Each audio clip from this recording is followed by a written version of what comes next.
My name is Rachel Monroe, and for most of my life, I believed family meant forgiveness, even when forgiveness hurt, even when it cost me pieces of myself. The moment everything changed started beside a swimming pool on a humid summer afternoon. My laptop slid into the water with a hiss. For one suspended second, I just stared as bubbles rose to the surface, carrying years of work down with them. Across the patio, my sister Lily laughed. Not nervous laughter, not shocked laughter, amused laughter. "Oh no," she said, twirling a strand of hair around her finger. "I guess it slipped." My chest tightened. That laptop wasn't just expensive. It held freelance contracts, research files, unfinished designs, client work I'd spent years building late at night while everyone else slept. And the reason she destroyed it? Because I refused to give her $29,000 for a business idea she'd been obsessing over for months. A business she insisted would change everything. I had read the proposal carefully. It wasn't innovative. Half of it looked copied from existing companies online. The numbers didn't make sense. The risks were enormous. So I said no. Lily didn't hear boundaries. She heard betrayal. Mom barely looked up from her iced coffee. "It was an accident, Rachel," she sighed. "Don't be dramatic." That sentence hurt more than the laptop sinking into chlorine, because accidents don't smile while they happen. I remember standing there in silence, water dripping from the pool edge while my sister smirked like she'd won something. And maybe she thought she had. But something inside me quietly snapped. Not loudly, not violently, just permanently. That night, while the house slept under the soft hum of cicadas, I sat alone in my room staring at the dark reflection in my window. For years, I had cleaned up Lily's disasters. I covered unpaid bills. I rewrote resumes after she quit jobs impulsively. I lent money I never got back. And every time she hurt someone, Mom called it stress. Every time she crossed a line, it became just how Lily is. Meanwhile, I became the reliable one, the quiet one, the invisible one. I realized something painful that night. The people who keep peace often become the people everyone expects to sacrifice themselves. So for the first time in my life, I stopped protecting her.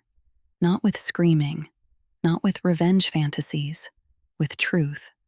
I changed passwords to accounts she had access to through shared family systems. I removed my financial support from subscriptions and payments connected to my name. I organized years of messages, receipts, and emails documenting loans she never repaid. And most importantly, I exposed something she thought no one would notice. Her entire business proposal had been copied from multiple online sources, word for word. The next morning, chaos arrived before sunrise. At exactly 6:15 a.m., Lily stormed into the kitchen, clutching her phone. "My accounts are locked," she shouted. "What did you do?" Mom rushed behind her in panic while I calmly stirred cream into my coffee. "Maybe," I said softly. "You should have been more careful."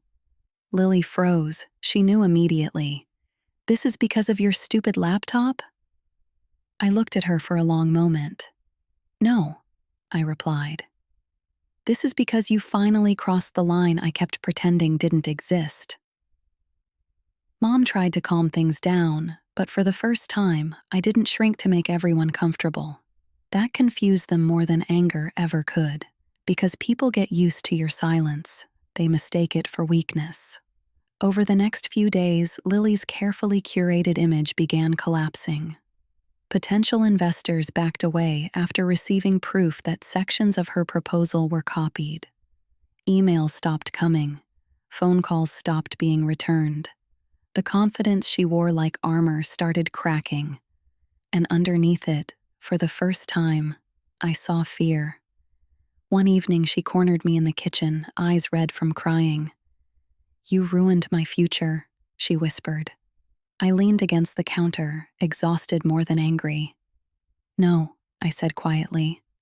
"I stopped letting you ruin mine."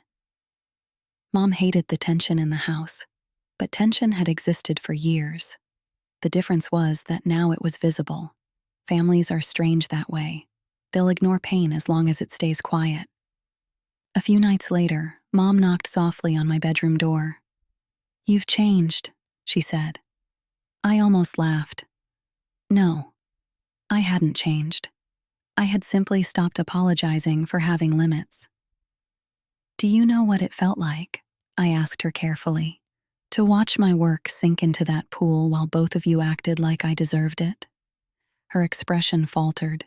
For the first time, she didn't have an excuse ready. That silence said everything. Meanwhile, Lily grew more desperate. She posted dramatic quotes online about betrayal. She told relatives I was jealous of her ambition. She even hinted that I sabotaged her because I couldn't stand seeing her succeed.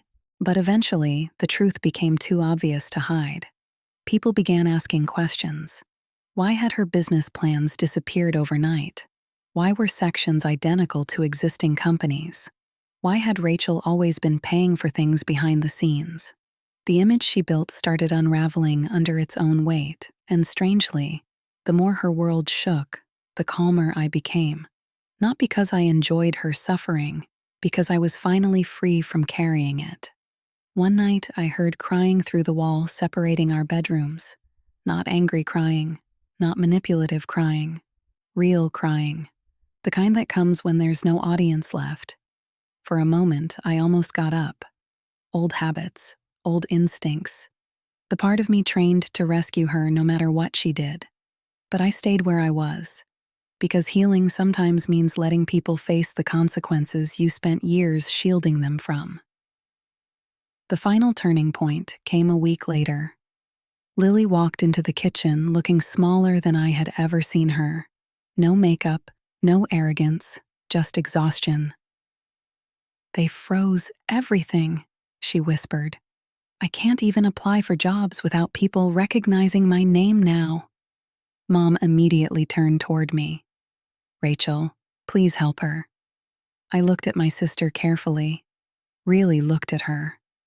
For years I thought my anger was about the laptop, but it wasn't. It was about invisibility, about being valuable only when I was useful, about learning that some people mistake your kindness for permission. "I can't fix this for you," I said gently. For once, she didn't argue, didn't yell, didn't call me jealous. She just sat down and cried quietly into her hands, and something surprising happened inside me. The anger began to leave, not all at once, but enough, because revenge had never truly been the goal.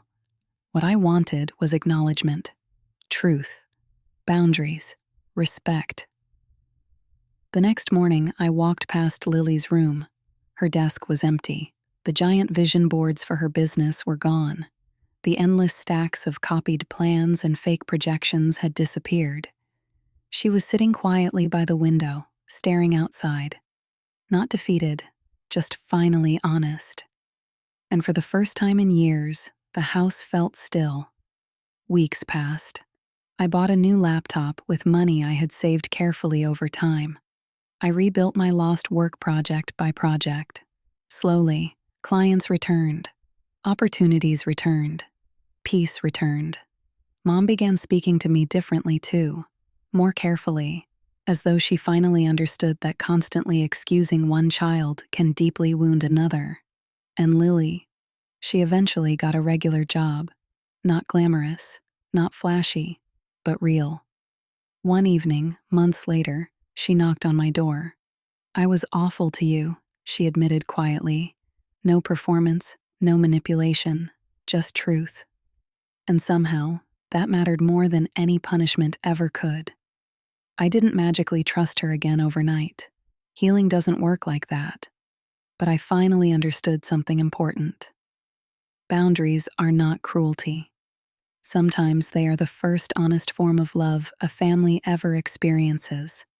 Looking back now, people always ask if I regret what happened, if I regret exposing the truth, if I regret letting her fall. The answer is complicated. I regret that it ever reached that point. I regret that we became strangers living under the same roof. but I don't regret finally standing up for myself. Because the moment I stopped accepting disrespect as normal family behavior was the moment my life finally began changing. And maybe that's the real lesson. Not revenge, not victory, freedom. The kind that arrives quietly after years of shrinking yourself to keep everyone else comfortable. My sister thought destroying my laptop would teach me obedience. Instead, it taught me something far more valuable. Sometimes the healthiest thing you can do is stop rescuing the people who keep hurting you. And once I learned that, everything changed.